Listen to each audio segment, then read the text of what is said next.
The text from my husband flashed on my phone screen at exactly 11:27 a.m. on a Tuesday. "Don't come to dinner tonight. Mom says you're not welcome anymore." No explanation. No defense from the man who'd promised to stand by me in sickness and in health, for better or worse. Just 12 cold words that confirmed what I'd suspected for years. In the battle between his mother and his wife, I would always be the casualty. Before we jump back in, tell us where you're tuning in from, and if this story touches you, make sure you're subscribed, because tomorrow I've saved something extra special for you. I stared at those words until they blurred, my coffee growing cold beside the stack of papers I'd been reviewing. Papers that would have changed everything if I'd revealed their contents just 24 hours earlier. The irony wasn't lost on me. After 15 years of enduring Margaret Wellington's thinly veiled contempt, I'd finally received the one thing that would have forced her respect. And now I couldn't even deliver the news in person. "Everything okay, Mrs. Parker?" My lawyer, David, glanced up from the inheritance documents spread across his polished mahogany desk. "Just my mother-in-law," I replied, attempting a smile that felt more like a grimace. "Apparently, I'm uninvited from the monthly family dinner." Again, David raised his eyebrows. As the executor of my Uncle William's estate, he was one of the few people who understood the magnitude of what had just happened to me. Given what we've just confirmed, that timing is unfortunate. Unfortunate didn't begin to cover it.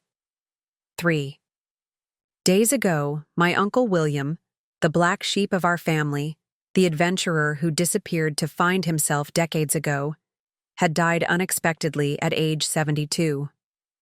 What no one knew, not even my husband James, was that Uncle William had quietly built an empire. Real estate holdings across 3 continents, controlling interest in a tech company that had gone public last year, art collections, investment portfolios, and now, inexplicably, it all belonged to me. $87 million, I whispered, still unable to process the number.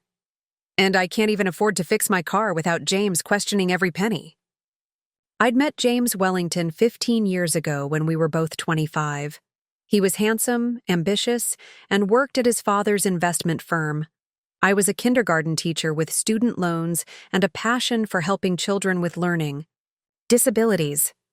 We fell in love quickly, married within a year, and I thought I'd found my happily ever after. What I hadn't accounted for was Margaret Wellington, James's mother and the self-appointed gatekeeper of the Wellington legacy. From the moment James brought me home, Margaret made it clear I would never be good enough, not wealthy enough, not sophisticated enough, not from the right family.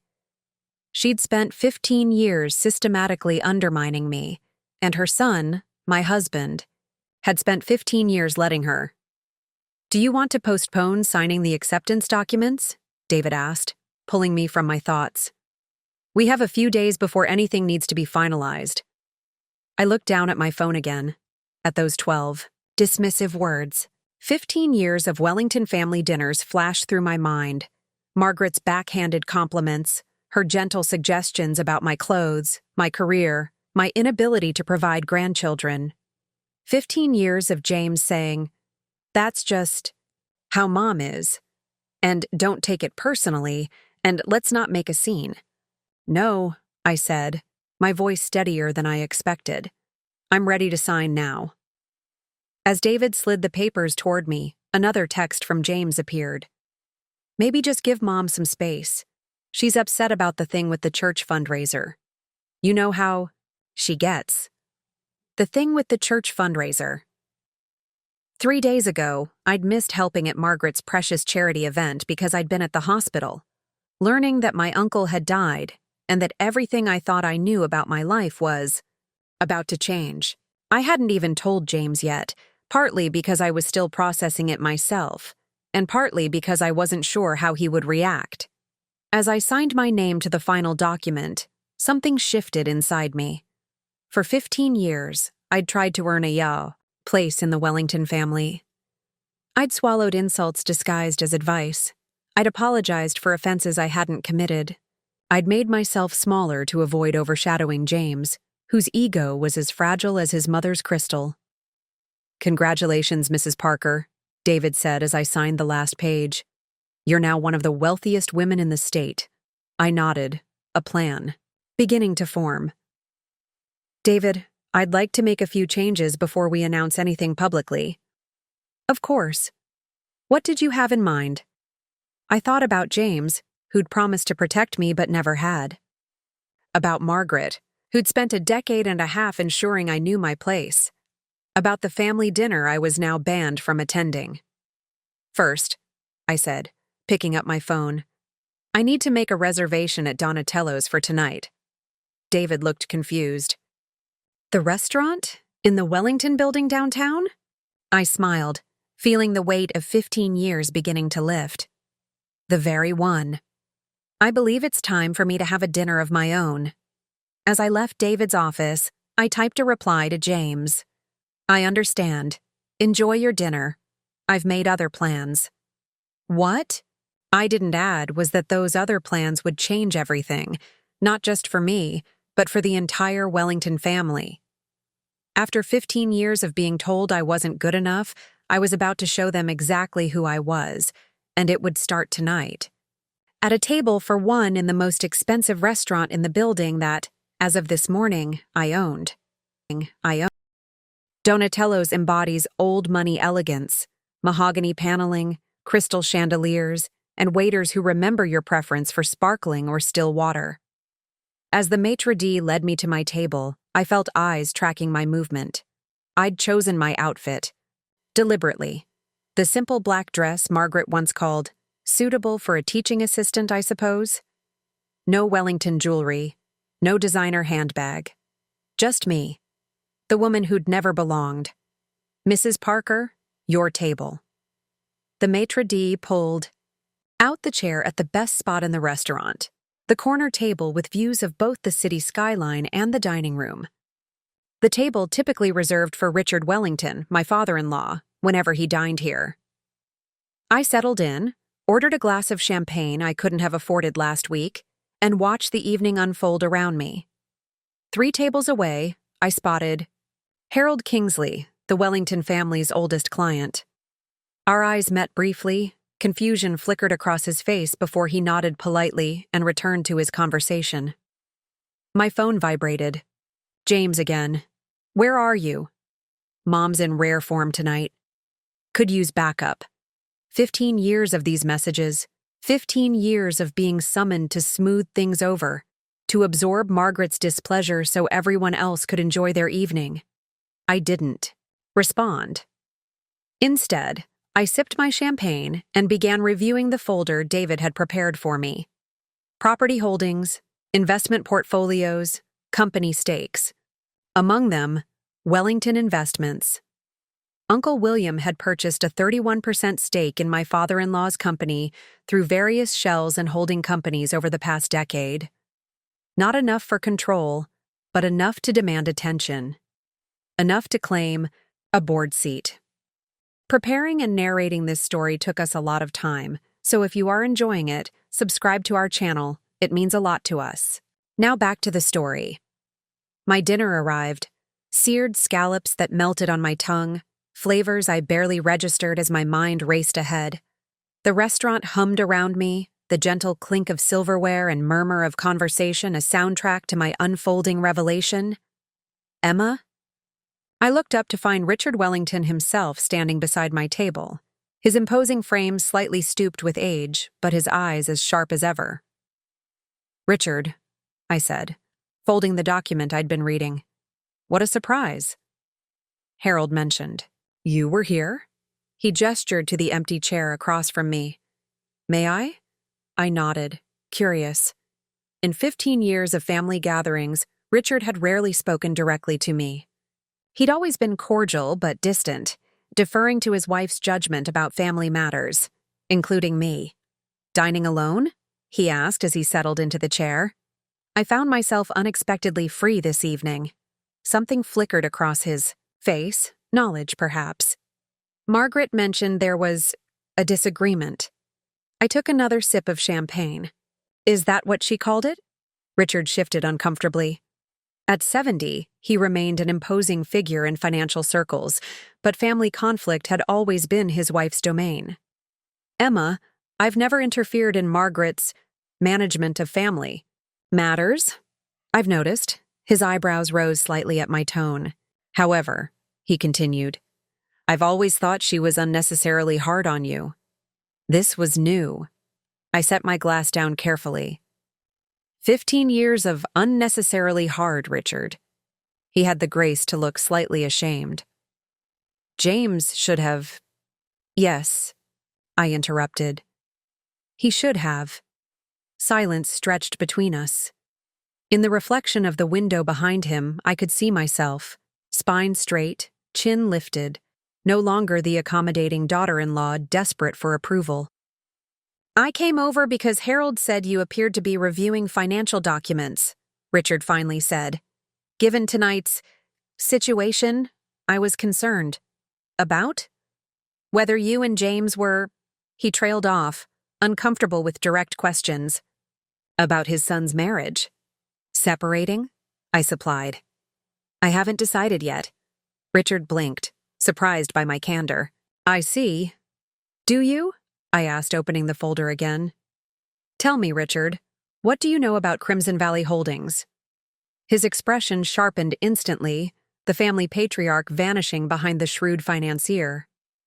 A silent investor in several key ventures, extremely private. We've tried to arrange meetings for years, but they operate through intermediaries. And if I told you I had a direct line to the principal owner? Richard's focus intensified. I'd be extremely interested in facilitating that connection. I slid a business card across the table, one that David had rushed to print this afternoon.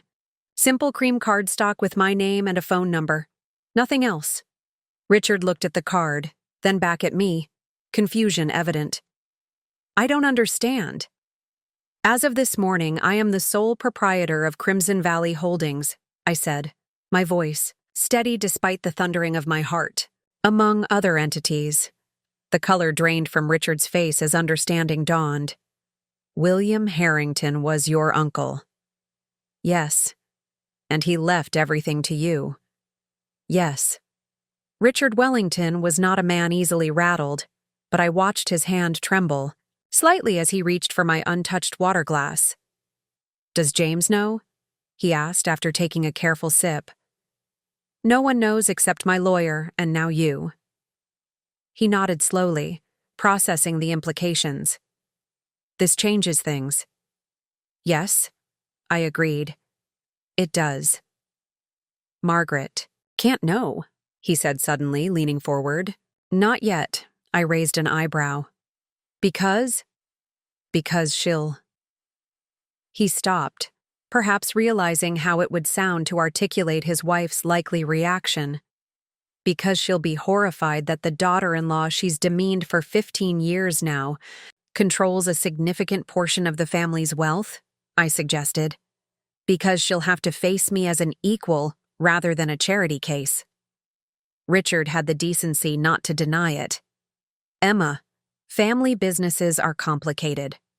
So are family dynamics. He studied me for a long moment. What do you want? It was the most direct question anyone in the Wellington family had ever asked me. Respect, I answered simply. Starting with James. Richard nodded slowly. And the company? I have no desire to disrupt Wellington Investments, I said truthfully. Uncle William invested because it's well managed and profitable. I see no reason to change that approach. Relief washed over his features. However, I continued, I will be taking my seat on the board, and I will be making some changes to how the Wellington Foundation allocates its charitable giving. The foundation was Margaret's pride and joy, her vehicle for social standing and influence. Emma, Richard began, a note of warning in his voice. More funding for education, I cut in. Specifically for children with learning disabilities. The programs Margaret has consistently voted against. Understanding dawned in his eyes. This isn't about money for you. It never was. I closed the I folder and signaled for the check. It was about belonging, about being valued, something Margaret made impossible and James never defended. The waiter appeared with the bill. Richard reached for it automatically. "Please," I said, taking it instead. "I own the building now. It's the least I can do." Richard's eyes widened fractionally. "The entire Wellington building? Among others?" I signed the check, added a generous tip, and stood. "Please give my regrets to the family dinner. I find I have quite a lot to arrange this evening." As I walked, out of Donatello's, head high and shoulders back, my phone buzzed again. James, for the 4th time that night. "Mom's asking where you are." Getting worried. For the first time in 15 years, I didn't respond with an apology or an explanation. Instead, I texted my lawyer. "David, time for phase 2. Let's meet tomorrow at 9. Tomorrow would bring its own challenges, its own conversations. Tomorrow, I would face James and decisions about our future. But tonight, for the first time since I'd become a Wellington, I was exactly who I wanted to be. Emma Parker, herself. No qualifiers, no apologies, and it felt like freedom. Felt like freedom. Felt like I didn't go home that night.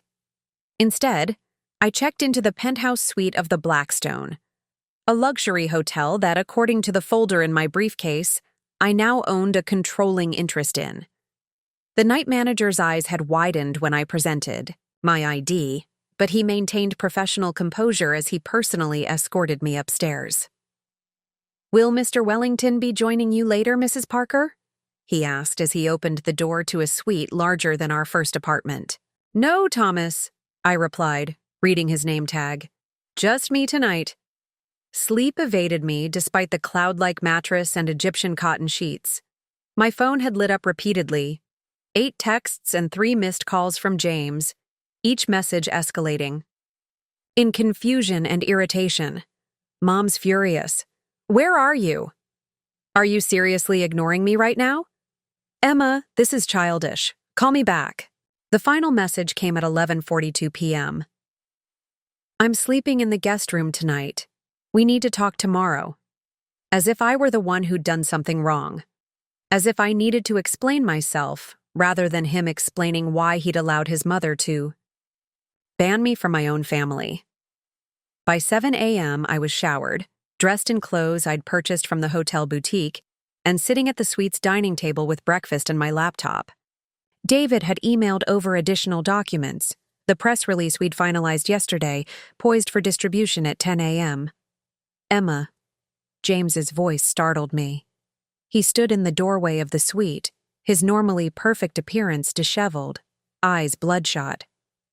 "How did you find me?" I asked calmly, closing my laptop. "The firm has accounts here." He stepped into the room, glancing around at the luxury suite with growing confusion. "Dad called me last night after he saw you at Donatello's. Then you didn't. Come home." His voice trailed off as he noticed my new outfit, the breakfast spread, the suite itself. "What's going on? How are you affording this?" I studied my husband of 15 years. His familiar features, the gray now peppering his temples, the lines of confusion between his brows. I'd loved this man once, deeply. Part of me still did. But I no longer recognized myself in the reflection of his eyes. "Sit down, James," I said, gesturing to the chair across from me. He hesitated, then complied. "If this is about Mom uninviting you, I tried to smooth things over, but you know how she gets about those charity events. If you'd just called her to explain why you missed the fundraiser—" "My uncle died." He blinked, thrown by the interruption.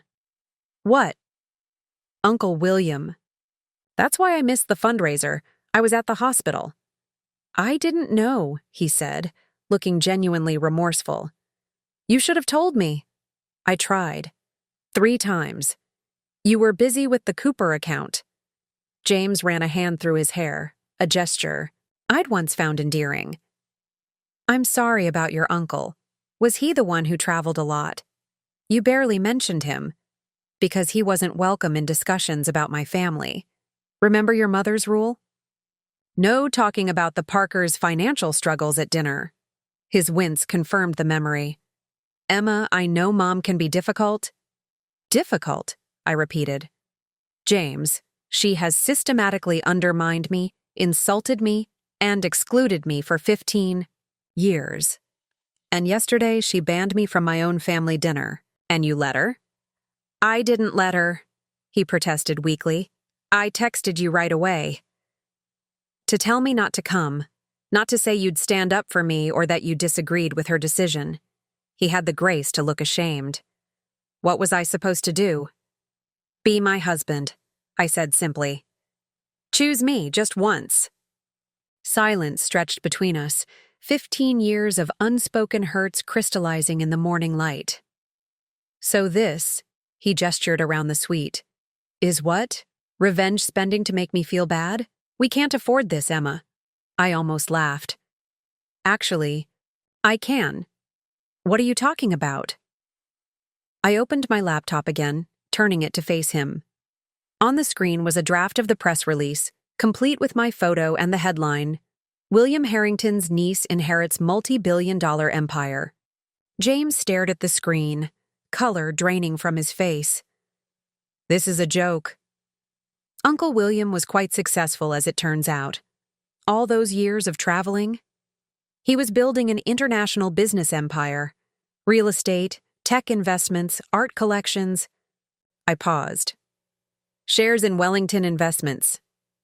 His head snapped up. What? He owned 31% of your family's company through shell corporations. I own them now. James stood abruptly, pacing to the window. Why didn't you tell me? I found out 3 days ago, the day of the fundraiser. I tried to tell you. And what, you've been planning this dramatic reveal ever since? His voice took on the edge it always did when he felt threatened. Setting me up to look like a fool? No, James. Your mother did that all on her own when she banned me from dinner the very day I signed the inheritance papers. He turned back. To me, his expression a complex mixture of emotions. Confusion, hurt, anger, and something else. Calculation. So we're rich now, he said, his tone shifting subtly. That's fantastic, Emma. We can finally move out of that starter home, get you a proper car. I'm rich now, I corrected quietly. The inheritance is in my name only. Whatever response I'd expected, anger, bargaining, demands, what I got was worse. I watched the man I'd married mentally reassess me in an instant, his entire demeanor shifting as he processed my new value. Of course it is, he said smoothly, moving back toward the table. I'm just saying, as a family, this changes everything. Wait until Mom hears. Your mother already knows, I interrupted. Or at least your father does. He's chosen not to tell her yet. James frowned. Why would Dad? Because he understands what I'm about to tell you. I stood, gathering my strength.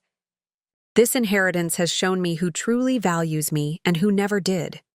I won't be returning to the monthly family dinners, James.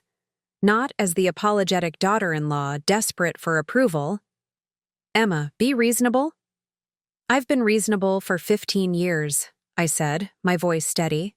I've bent and compromised and shrunk myself to fit into your family. No more. His eyes narrowed. What exactly are you saying? I'm saying I've arranged for a law firm to contact you this afternoon. They'll explain the terms I'm offering. Terms? His voice rose. You're my wife, not a business negotiation. And yet your family has treated our marriage like a merger, where I brought insufficient assets to the table. James stared at me as if seeing me for the first time. Perhaps he was. You've changed, he said finally. No, I replied. I've remembered who I was before I started trying to be good enough for the Wellingtons. My phone chimed. A text from David confirming the press release was ready to go. You should prepare your mother, I said, gathering my things. The announcement goes live in 30 minutes, and her phone will start ringing immediately. Every charity board she's elbowed her way onto will want to ensure they stay in my good graces. You're enjoying this, James accused, a flash of the Wellington temper I'd witnessed directed at others but never at me. I'm reclaiming my life, I corrected. Whether you're part of it going forward depends entirely on you. On me? You're the one with the secret fortune and ultimatums. I paused at the door, looking back at my husband. This man I'd once believed would protect me from the world, who had instead thrown me to the wolves of his family's judgment time and again. There's a world of difference between an ultimatum and a boundary, James. I'm simply drawing lines I should have drawn years ago. I opened the door. The lawyers will call you at 2. If you're actually interested in saving our marriage rather than just my money, I suggest you listen carefully to what they have to say. As the door closed behind me, I heard James call my name. Not angrily, but with a note of desperation I'd never heard before. For a moment, my resolve wavered. 15 years of marriage isn't easily walked away from, regardless of the hurt accumulated along the way. But as I stepped into the elevator, my phone buzzed with a new text. From Margaret Wellington herself. The first direct message she'd sent me in years. I understand congratulations are in order. Perhaps we could discuss your return to family dinner. There seems to have been a misunderstanding. I smiled as the elevator doors closed. No, Margaret. There had been no misunderstanding at all. There had been 15 years of perfect clarity. And now, finally, there would be consequences. Consequences. The Wellington Foundation headquarters occupies the 15th floor of a glass tower in the financial district. I'd visited exactly twice before, once when James and I were newly engaged, and Margaret had given me a brisk tour that emphasized how little I understood about proper philanthropy, and again 3 years ago when I'd pitched a literacy program for underprivileged children with learning disabilities. The program Margaret had dismissed as throwing good money after bad. Now I stood in the reception area, watching the foundation's staff scramble to accommodate my unexpected arrival. The press release had gone live 2 hours ago. My phone hadn't. Stopped buzzing since. Mrs. Parker Wellington, the receptionist stammered. We weren't expecting you. Mrs. Wellington is in a board meeting, but I know about the emergency meeting, Vivian, I said, noting her new nameplate. That's why I'm here. Behind her, through the glass wall of the main conference room, I could see them. Margaret at the head of the table, Richard looking grim beside her, and the foundation's board members, all Margaret's carefully cultivated society friends, leaning forward as she gesticulated emphatically. Should I announce you? Vivian asked, clearly torn between Margaret's standing instructions never to interrupt her meetings and the new reality of who I had become overnight. No need. I smiled, handing her my coat. I've already been announced by every financial news outlet in the country. The hush that fell over the conference room when I pushed open the door was absolute. 12 faces turned toward me, expressions ranging from confusion to calculation to, in Margaret's case, barely concealed fury beneath a brittle smile. Emma, she said, recovering first. What a lovely surprise. We were just discussing me? I finished for her. My inheritance and what it means for the foundation's funding priorities. Richard shot me a warning glance that I chose to ignore. For 15 years I'd heeded Wellington warnings about rocking the boat. No more. Perhaps we could discuss this privately, Margaret suggested, her voice honeyed, but her knuckles white around her pen. Why? I'm family, aren't I? I settled into an empty chair at the opposite end of the table. Or have I been uninvited from this meeting too? Color blazed across Margaret's cheekbones. There was clearly a misunderstanding about dinner. Had I known about your uncle's passing, you'd have treated me with basic human decency? I raised an eyebrow. How generous. One of the board members, Helena Covington, who'd once asked if teachers made enough to live on at a Christmas party, shifted uncomfortably. Perhaps we should adjourn until you've figured out how to handle me? I opened my portfolio. No need. I've prepared a presentation on the Foundation's new direction. New direction? Margaret's voice rose sharply. Emma, while your windfall is certainly noteworthy, the Wellington Foundation has operated successfully for 30 years under established guidelines. Guidelines that have consistently overlooked educational initiatives for children with learning disabilities, I noted, sliding documents across the table. Guidelines that have prioritized galas and society events over measurable outcomes. Margaret's face hardened. Our fundraising approach is highly effective. At raising your social profile, yes. At creating meaningful change, the impact reports suggest otherwise. One of the younger board members, Carter Phillips, who'd recently joined after a career in venture philanthropy, leaned forward with interest. What are you proposing exactly? Before I could answer, the conference room door opened again. James stood there, his appearance immaculate once more, though the IE shadows under his eyes betrayed his sleepless night. Sorry I'm late, he said, his gaze finding mine. Something unreadable flickered in his expression. I had an unexpected meeting with Everstone and Myers, the lawyers I'd arranged to contact him. I hadn't expected him to meet with them so promptly. James, Margaret said sharply, did you know about this? Your wife has barged into our emergency meeting with some absurd notions about changing the Foundation's mission. James entered slowly, choosing a seat halfway between his mother and me. Neutral territory. Actually, Mom, I think we should hear Emma out. His voice was steady, though I caught the slight tremor in his hand as he set down his briefcase. Things are different now. Margaret's eyes narrowed dangerously. Different? Because she's suddenly wealthy? Since when do we allow money to dictate our family values? Since always, I replied before James could speak. I've watched for 15 years as you measured everyone's worth by their bank account and social connections. The only difference now is that I've crossed the threshold from liability to asset. Richard cleared his throat. Perhaps we could focus on the Foundation's future, rather than rehashing family matters. They're inseparable, I said, looking directly at Margaret. This foundation exists as an extension of Wellington family values, and for 15 years, I've been shown exactly what those values are. The room fell silent again. I could feel the board members' discomfort, their uncertainty about which side of this unexpected power struggle would prevail. I pressed on, sliding my proposal across the table. I'm establishing a new division within the Foundation focused on educational equality, specifically for children with learning disabilities. It will be funded initially with $50 million. Several gasps around the table. The main foundation will continue its current programs, I continued, but with greater transparency and measurable impact requirements. All committee chairs will submit quarterly effectiveness reports to the new Oversight Board. Oversight Board?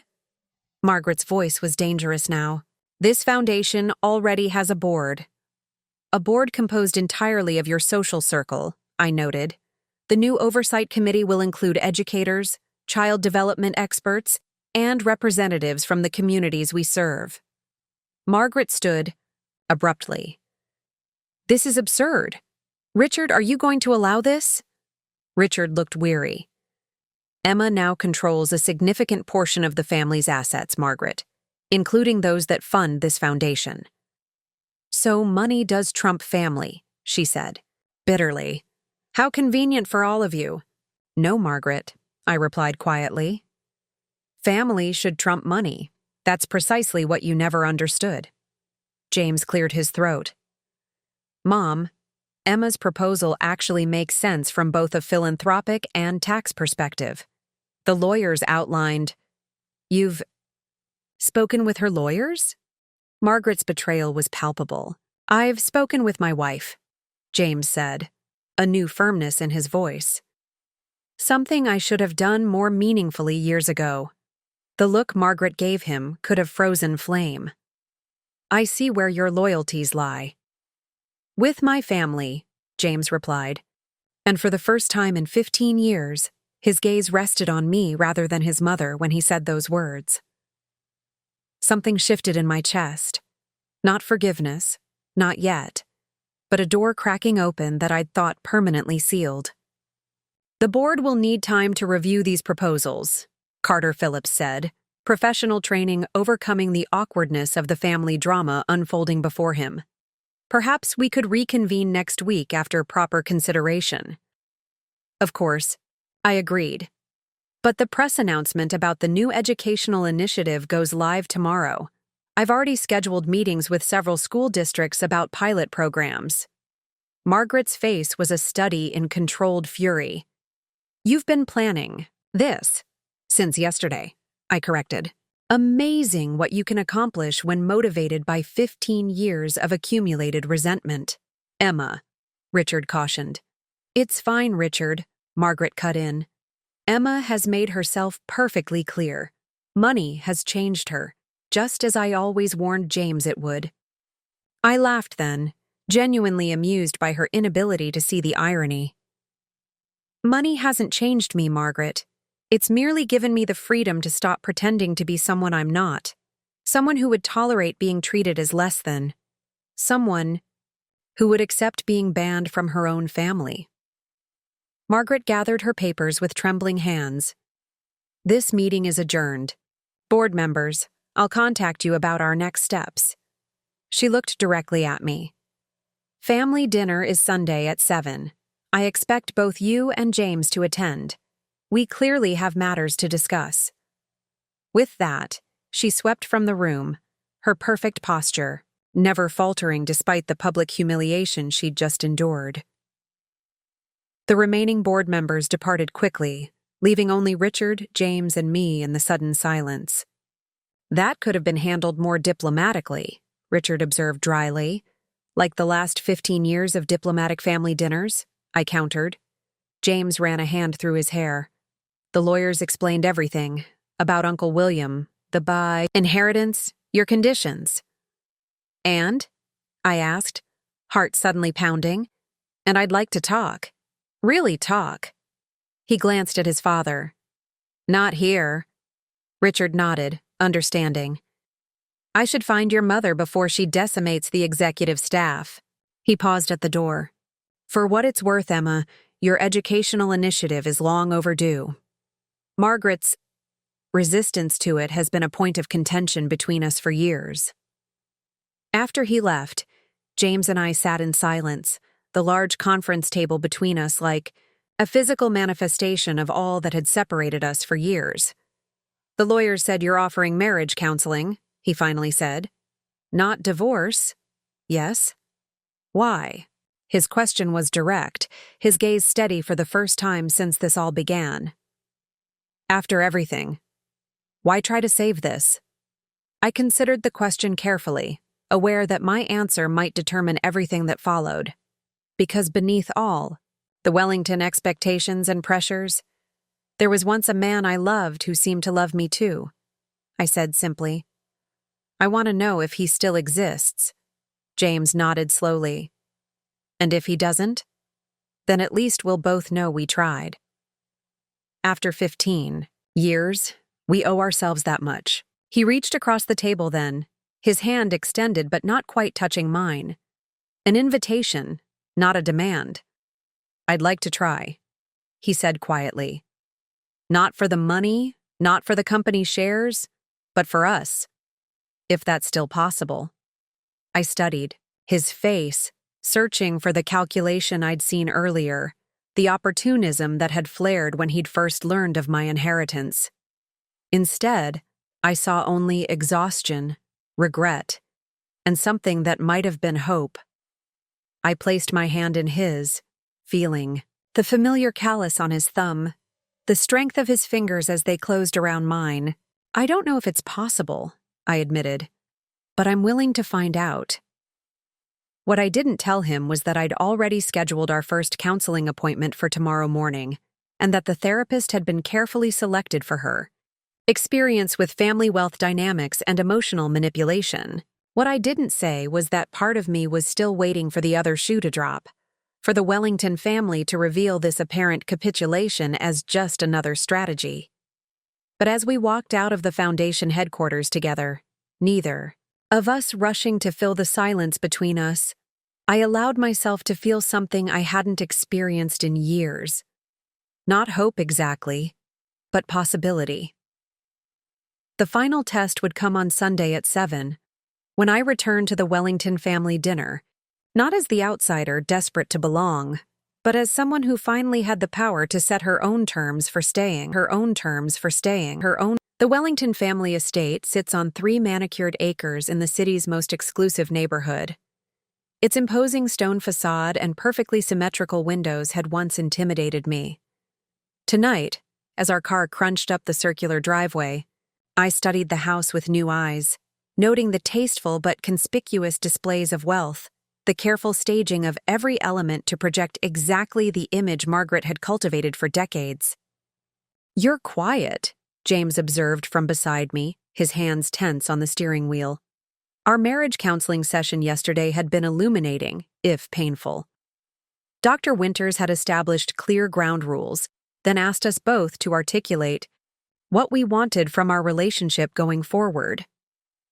James's answers had surprised me with their self-awareness, acknowledging his failure to establish boundaries with his mother, his tendency to retreat rather than confront family conflict, his gradual surrender of our partnership to external pressures. "Just preparing," I replied. "It's been an intense few days." He nodded, cutting the engine. "We can leave any time you want. Just say the word." Another surprise. This new willingness to exit his mother's carefully orchestrated events. For years, we'd stayed at these dinners, through cold shoulders and cutting remarks, through tense silences and Margaret's subtle digs. James had never once suggested we could simply leave. "Let's see how it goes," I said, reaching for the door handle. "Wait." His hand covered mine, warm and familiar. "Before we go in there, I want you to know I meant what I said yesterday. About trying, about us." I searched his face in the dim car interior, looking for the tells I'd learned to recognize over 15 years. The slight tightening around his eyes when he was saying what he thought someone wanted to hear. The almost imperceptible tension in his jaw when he was performing the role of dutiful son rather than being himself. I saw neither. Instead, there was a clarity in his gaze I hadn't seen in years. "I believe you," I said, surprising myself with the truth of it. "Now let's see if your mother believes in us too." The front door opened before we reached it. Not Margaret. She would never greet guests herself, even family. But Greta, the housekeeper who had witnessed 15 years of Wellington family dynamics with silent, watchful eyes. "Mrs. Parker Wellington," she said, a new deference in her tone as she took my coat. Her gaze flickered to James, then back to me. "They're in the formal dining room. Mrs. Wellington insisted on place settings for 8, though I believe only 6 are attending." An unexpected ally, offering intelligence before we entered the battlefield. "Thank you, Greta," I said warmly. "How's your grandson doing at college?" Her eyes widened slightly. I'd always asked about her family, but perhaps she hadn't expected me to remember details now that my circumstances had changed. "Very well, thank you. The scholarship program you recommended made all the difference." James glanced between us, a flicker of something like shame crossing his features. How much of his family's staff's lives had he bothered to learn? We found the others already seated, Richard and Margaret at opposite ends of the mahogany table. That could comfortably seat 16, and to my surprise, James's younger sister Claire with her husband Michael along one side. "Claire?" James moved forward to embrace his sister. "I thought you were in London until next month." "Mom called, said it was a family emergency," Claire replied, her curious gaze moving to me. Now I understand why. I hadn't seen Claire in nearly 2 years. She'd escaped the Wellington orbit after college, moving to London to pursue a design career far from her mother's influence. Our relationship had always been cordial but distant, She'd rarely been home during the worst of Margaret's behavior. Toward me. "Emma," she said, stepping forward to offer a tentative hug. "Congratulations on your inheritance, and I'm sorry about your uncle." "Thank you," I replied, genuinely touched by her remembering the loss amid the financial headlines. "Shall we sit?" Margaret's voice cut through the reunion, perfectly modulated to convey authority without appearing to raise it. "Dinner is getting cold." James placed his hand lightly on my lower back as we moved toward the table, a small gesture of solidarity that didn't go unnoticed by his mother, whose eyes narrowed slightly. I noted the place settings with amusement. Margaret had positioned James and me on opposite sides of the table rather than together, with Claire as a buffer between me and Richard. Even now, she couldn't resist manipulating the physical space to reinforce her desired family dynamics. "How lovely to have the whole family together again," Margaret said once we were seated, a practiced smile fixed on her face. "It's been too long." "Has it?" Claire asked innocently. I'm sure Emma and James would have appreciated my presence at some of those family dinners over the years. Margaret's smile tightened. "You chose to build your life overseas, dear." "Yes," Claire agreed, reaching for her wine. "I certainly did." The undercurrents were fascinating. Clearly, Claire had her own history with Wellington family politics. Another aspect James had never fully shared with me. Greta and the kitchen staff served the first course, Margaret's signature butternut squash soup, a Wellington family tradition regardless of season. The familiar ritual continued as if nothing had changed, as if I hadn't upended the power dynamics that had defined this family for decades. "So, Emma," Margaret began once the servers had withdrawn, "you've certainly been busy this week. The financial papers can discuss little else but William Harrington's mysterious heiress." "Uncle William was very private about his business affairs," I replied evenly. "The public interest was unexpected." Indeed, Margaret's tone suggested nothing about this situation had been unintended. And these changes to the family foundation, quite ambitious on such short notice. "I've had years to consider what meaningful philanthropy looks like," I said. "The only change is my ability to implement those ideas." Richard cleared his throat. "The educational initiative has already generated positive press. 3 other major foundations have reached out about potential collaboration." Margaret's spoon paused halfway to her mouth. "You've spoken with them?" "Of course," Richard replied calmly. "It's good business to stay ahead of market shifts." The unspoken message was clear. Richard was adapting to the new reality while Margaret was still fighting it. "How diplomatic of you, Richard," Margaret said coldly. "I wonder if you'll feel the same when the Wellington name is primarily associated with remedial reading programs rather than the Symphony Gala. God forbid we help children learn to read. Instead of funding another champagne fountain," Claire muttered into her wine glass. James shifted beside me. "Mom, the Foundation's traditional programs will continue. Emma's initiative is an expansion, not a replacement. Not a replacement." "And you're suddenly an expert on Foundation management?" Margaret asked sharply. "Or are you simply parroting whatever your wife tells you now that she controls the purse strings?" There it was, the first direct attack, the accusation that had been building since the news broke. "Actually," James said, his voice steadier than I'd ever heard it in his mother's presence, "I've spent the past 3 days reviewing the Foundation's financial reports and impact assessments. Emma's educational initiative addresses a significant gap in our philanthropic portfolio, while potentially improving our public profile with younger donors." Margaret stared at her son as if he'd suddenly started speaking in tongues. 3 courses of passive-aggressive sniping seems excessive, even for us," Claire observed dryly. "Perhaps we could address the actual issues directly, like how Mom banned Emma from family dinner the exact day she inherited a fortune, and now we're all pretending this awkward reunion was inevitable?" "Claire," Michael cautioned quietly, though he couldn't quite hide his smile. "What?" Claire challenged. We've all read the press releases. We know what happened. Can we skip the traditional Wellington pretense for once? A startled laugh escaped me before I could suppress it. Claire's directness was refreshing after years of carefully coded Wellington communications. Fine. Margaret set down her spoon with deliberate precision. You want directness? Here it is. Emma has leveraged an unexpected windfall to strong-arm her way into control of family matters that she has never properly understood. She has undermined my authority at the foundation, created division between Richard and myself, and apparently turned my own son against me.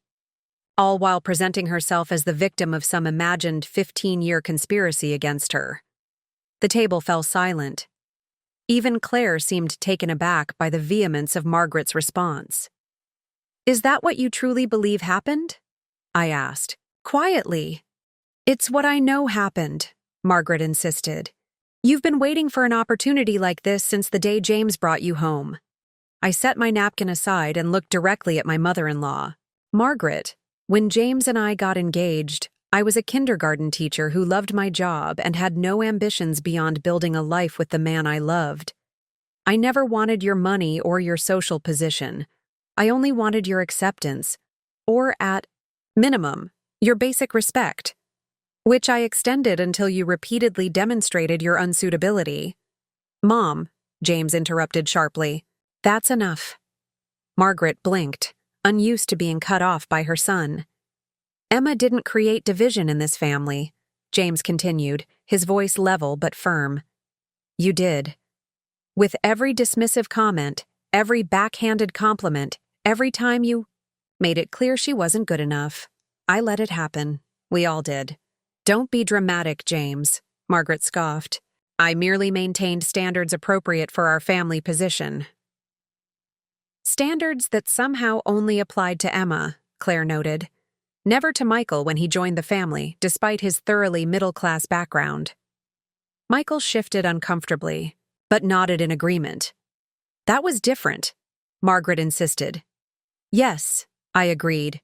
It was, because Michael is a man who complimented Claire's career rather than threatening it, because he came from a family you could dismiss rather than one you felt compelled to constantly remind of their place. This is absurd, Margaret said, though a flicker of uncertainty crossed her face for the first time. I've never treated you differently because I was a woman from a modest background who wanted to continue teaching rather than joining the foundation? I suggested. A woman who didn't meet your expectations for the kind of partner your son should have? Richard, who had remained silent throughout this exchange, finally spoke. Margaret, there may be some truth to what Emma is saying. The betrayal, in Margaret's eyes, was absolute. You too, Richard? After 35 years of marriage? Because of 35 years of marriage, he corrected gently. I've watched you systematically isolate James from every partner who didn't meet your specific criteria. With Emma, it simply took longer because she tried harder than most to accommodate your expectations. Margaret's hand trembled slightly as she reached for her water glass. For the first time since I'd known her, she appeared genuinely rattled. So this is it? A family coup because I've maintained standards that the rest of you were too weak to uphold? No, Margaret, I said, softening my tone. This is a long overdue boundary. My inheritance doesn't change who I am or what I deserve. It simply makes it impossible for you to ignore me any longer. And what exactly do you want? She asked, her voice brittle. To humiliate me?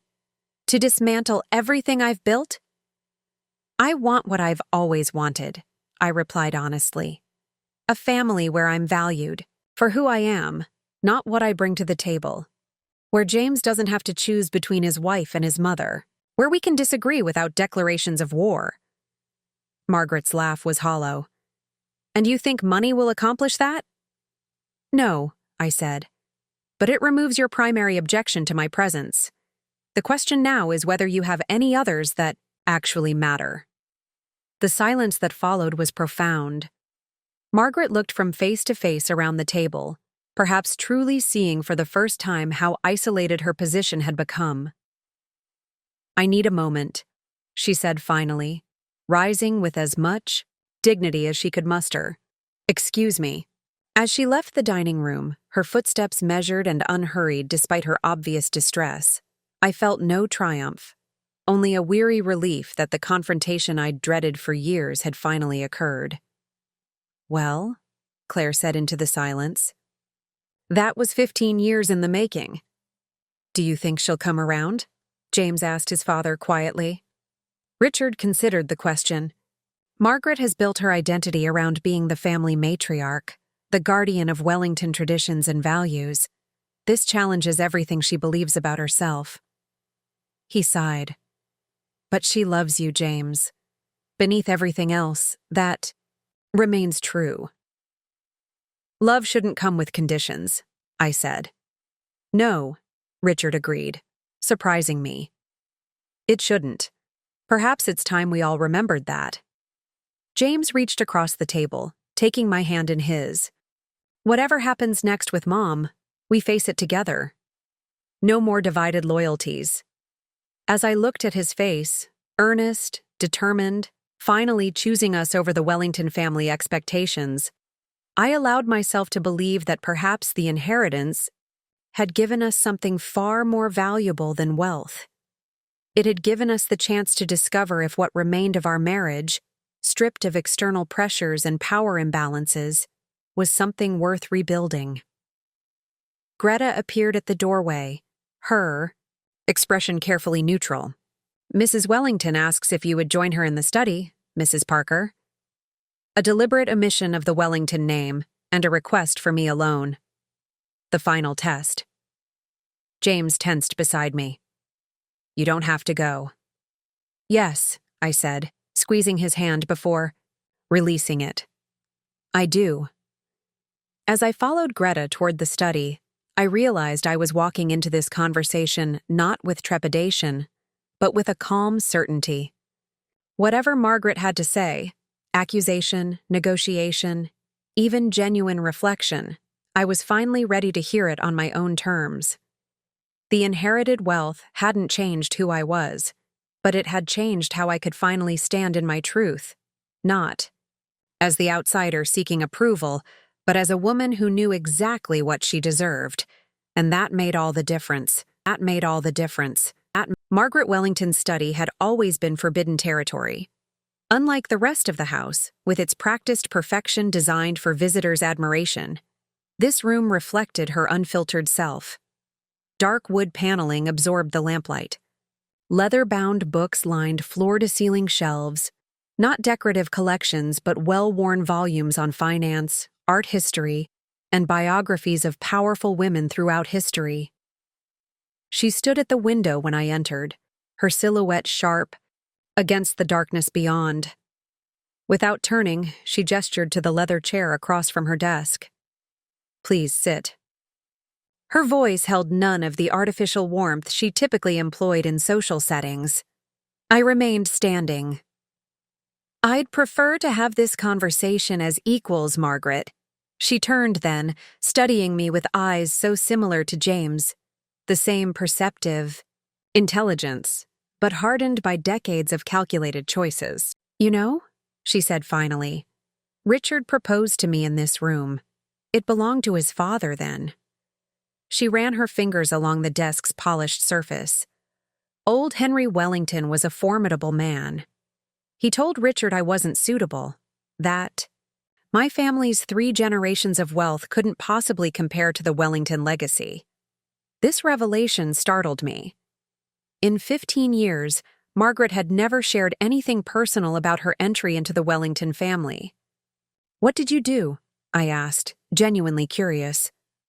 A ghost of a smile touched her lips.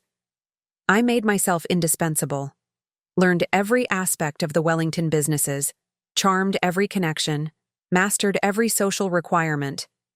By the time we married, old Henry couldn't imagine anyone else at Richard's side. So you earned your place. I secured it, she corrected, and spent the next 40 years ensuring the Wellington name remained synonymous with excellence and influence. She moved to a cabinet, removed a crystal decanter, and poured amber liquid into 2 glasses. She offered one to me, another first. In 15 years, she'd never served me herself. "Your inheritance changes the dynamic," she said, as I accepted the glass. "But it doesn't change who we fundamentally are." I sipped the scotch, letting its warmth bloom across my tongue. "And who do you think I am, Margaret?" She considered me, her gaze more assessing than accusatory. "Someone who never understood the responsibility that comes with the Wellington name. Someone who resisted every attempt to mold you into what this family needs. Or perhaps someone who recognized that your vision of what the family needs was really about control," I countered. "Someone who valued authenticity over performance." "Performance is authenticity in our world," Margaret said sharply. "Every charity board, every business negotiation, every social alliance, they all require perfect execution. The Wellington reputation I've built opens doors for everyone in this family." "Including James?" Her eyes narrowed. "Especially James." "And what has it cost him? To live under the weight of that perfect reputation?" Margaret took a deliberate sip of her scotch. "Less than it cost me." The rawness in her voice caught me off. "Guard?" For the first time, I glimpsed something beneath Margaret's polished exterior. Not vulnerability exactly, but the recognition of sacrifices made. "Why did you ask me here, Margaret?" I asked directly. "To justify your treatment of me. All these years? To negotiate your continued control of the foundation?" "To understand," she replied, surprising me again. "What exactly do you want from this family going forward?" The question wasn't combative, but almost clinically curious, as if I were a business proposition she needed to evaluate. "I want what you had when you married Richard. The chance to be valued for what I bring to the family, rather than constantly reminded of what I lack." "And now you believe your fortune entitles you to that?" "No," I corrected. "I've always been entitled to basic respect. The money simply makes it impossible for you to dismiss me anymore." Margaret circled her desk, sitting in the high-backed leather chair that had likely belonged to old Henry Wellington himself. The position of power was so habitual for her that I doubted she even recognized the symbolism. "You've positioned yourself well," she said, a hint of grudging admiration in her tone. "The foundation initiatives, the board seat at Wellington Investments, the public narrative of the overlooked daughter-in-law who suddenly controls family assets. This isn't a strategic play, Margaret. Everything is strategy," she countered. "Whether you recognize it or not." She set her glass down decisively. "But I didn't bring you here to debate worldviews. I brought you here to propose a truce." "A truce?" I echoed skeptically. "James loves you." She stated this as if reporting a meteorological fact. "Despite my reservations about your suitability, that has remained constant." "And Richard," her voice faltered slightly, "Richard believes I've been unnecessarily harsh in my judgment of you." Coming from Margaret Wellington, this was tantamount to a full apology. "And what about you?" I asked. "What do you believe?" She studied me for a long moment, her expression unreadable. "I believe you've proven more formidable than I anticipated. When James first brought you home, this kindergarten teacher with her public school education and clearance rack clothes, I saw someone who would hold him back from his potential. I flinched despite myself. 15 years later, her initial assessment still stung. But watching you this week," she continued, "the way you've handled the press, the foundation board, even this family dinner, it suggests I may have overlooked certain qualities. Coming from Margaret, this was high praise indeed. And yet, qualities you only recognize now that I have financial power," I noted. "Qualities that can now be properly expressed," she corrected. "Money is simply a tool that allows competence to manifest." I laughed despite myself. "Even your compliments come wrapped in condescension."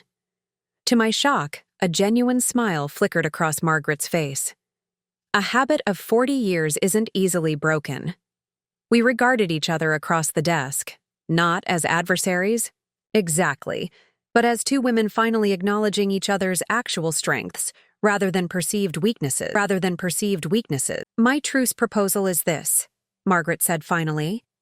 I will publicly support your educational initiative and help integrate it properly into the Foundation's existing structure.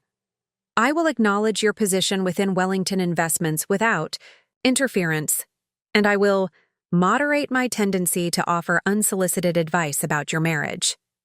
And in return? In return, you will consult me before making further changes to Foundation programs that carry the Wellington name.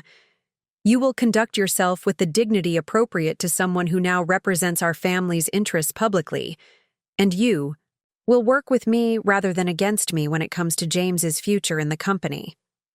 I considered her terms carefully. Beneath the formal language was something close to respect, not freely given, but reluctantly earned. It wasn't the warm maternal relationship I'd once hoped for, but perhaps it was something more honest. I have conditions of my own, I said. You will never again exclude me from family events. You will speak to me directly about any concerns, rather than through James. And you will make a genuine effort to see me as a person, rather than a problem to be managed. Margaret's lips tightened, but she nodded once. Acceptable terms. Then we have a truce, I agreed. Neither of us moved to shake hands or otherwise seal the agreement. With Margaret, words were binding enough. As I turned to leave, she spoke again, her voice softer than I'd ever heard it. He was miserable, you know. After he sent that text banning you from dinner. I paused at the door. James? He came here that night, paced this very room for an hour, raging at me for making him choose. A shadow crossed her face. It was the first time he'd ever truly defied me. Perhaps I should have recognized then what you truly meant to him. The admission cost her something. I could see it in the tightness around her eyes, the slight tremor in her hand as she reached for her scotch again. We both love him, I said simply. That's a starting point at least. She nodded once, dismissal and acknowledgement combined. As I closed the door behind me, I caught a glimpse of her turning to the window again, scotch in hand, the perfect Wellington posture momentarily yielding to the weight of change. James waited in the hallway, tension evident in every line of his body. What happened? You were in there forever. A beginning, I said, taking his hand. Not forgiveness, not friendship, but a framework for moving forward. He searched my face. You're not telling me something. Your mother and I understand each other better now, I said carefully. The rest will take time. Claire and Michael had already departed, but Richard stood in the foyer, ostensibly examining a painting, but clearly waiting for the outcome of my conversation with his wife. Everything all right? He asked, his casual tone belied by the concern in his eyes. Margaret and I have reached an understanding, I replied. She'll fill you in on the details. Relief softened his features. Good, that's good. He hesitated, then added, Thank you, Emma. For what, exactly? For still being here, he said simply. Many wouldn't have endured what you have. As we drove away from the Wellington estate, James remained unusually quiet, one hand on the wheel, the other holding mine across the center console. What are you thinking? I finally asked as the lights of the estate disappeared behind us. That I don't deserve this chance, he said quietly. After failing you so many times? Marriage isn't about keeping score, I replied. If it were, we'd both have plenty of failures to account for. Your uncle's inheritance changed everything, he murmured. No, I corrected gently. It just forced everything into the open. The problems were always there. The imbalance, your mother's control, your divided loyalties. We just became experts at avoiding them. He nodded slowly. Where do we go from here? I considered the question carefully. The past week had transformed my life in ways I was still processing. From band daughter-in-law to powerful heiress, from accommodating wife to woman who set her own terms. The journey had been dizzying, liberating, and occasionally terrifying. Home, I decided. We go, home and figure out who we are now, beyond the Wellington expectations and beyond my sudden wealth. We discover if what's left is worth rebuilding. James squeezed my hand, something like hope warming his eyes. And if it is, then we build something better. Something that's truly ours, not your mother's vision or my reaction against it. As we pulled into the driveway of the modest house we'd shared for 10 years, the starter home Margaret had always criticized, I felt a sense of possibility I hadn't experienced in years. The inheritance hadn't solved our problems, but it had created space to address them honestly. I have something to show you, James said as we entered.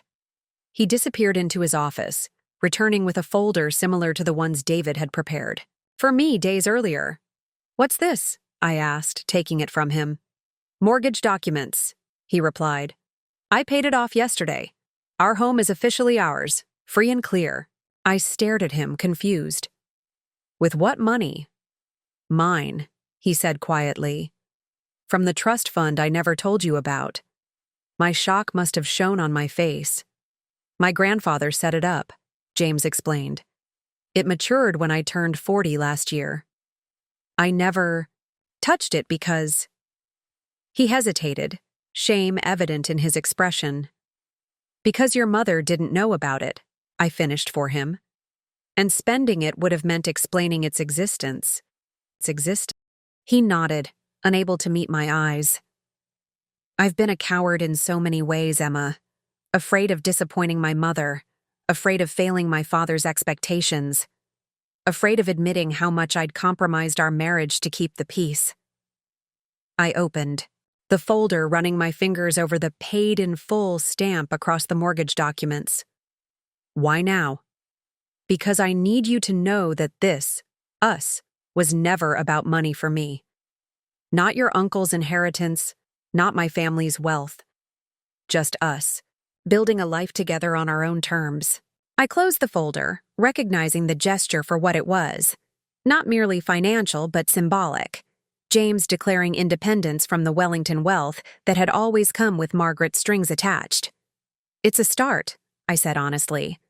"We have a long way to go." "I know." He reached for my hand again. "But for the first time in years, I feel like we're moving in the same direction." I thought about the text that had started all of this just 5 days ago. 12 cold words that had shattered any illusions about my place in the Wellington family. I thought about Margaret in her study, reluctantly acknowledging my position, while still guarding her own. I thought about the foundation work ahead, the board seat at Wellington Investments, the public narrative of my sudden wealth that would follow us for years to come. None of it defined who I truly was or what I wanted from this life that had so suddenly expanded with possibility. "Your mother asked me what I want," I told James as we settled onto the couch, the familiar contours of our home surrounding us. "From the family, from the wealth, from all of it." "And what did you tell her?" "The truth, that I want what I've always wanted, to be valued for who I am, not what I bring to the table." He studied my face in the soft lamplight. "And who are you, Emma Parker Wellington, now that everything has changed?" The question caught me off guard with its simple directness, with the genuine curiosity behind it. When was the last time James had asked me something so fundamental, had looked at me with such unclouded attention? "I'm still figuring that out," I admitted. "But I know this much. I'm not defined by being banned from a dinner table, and I'm not defined by inheriting a fortune. I'm somewhere in between, navigating both with as much grace as I can manage." James smiled then, a genuine smile that reached his eyes.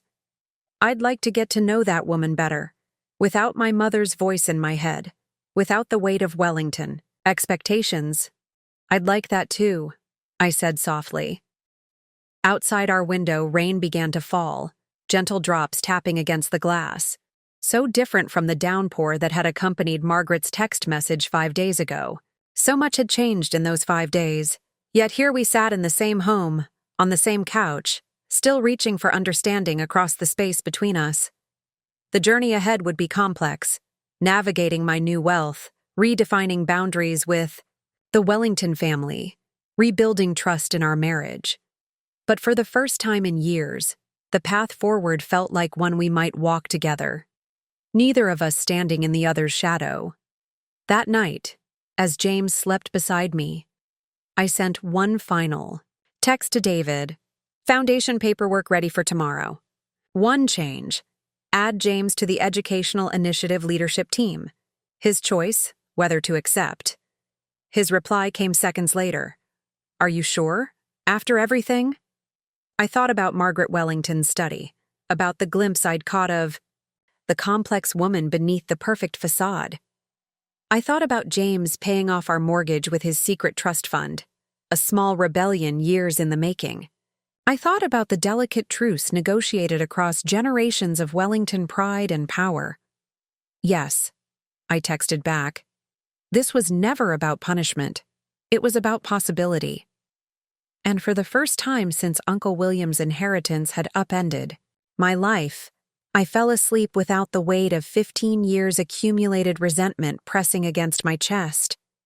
Whatever came next, with James, with Margaret, with the wealth that had transformed my position but not my essence, I would face it on my own terms. The quiet kindergarten teacher Margaret Wellington had so easily dismissed had found her voice at last. Not because of wealth or power, but because I'd finally recognized a fundamental truth. Respect couldn't be bought, inherited, or married into. It could only be claimed by those brave enough to demand it. Up next, you've got 2 more standout stories, right on your screen. If this one hit the mark, you won't want to pass these up. Just click and check them out. And don't forget to subscribe and turn on the notification bell so you don't miss any upload from us.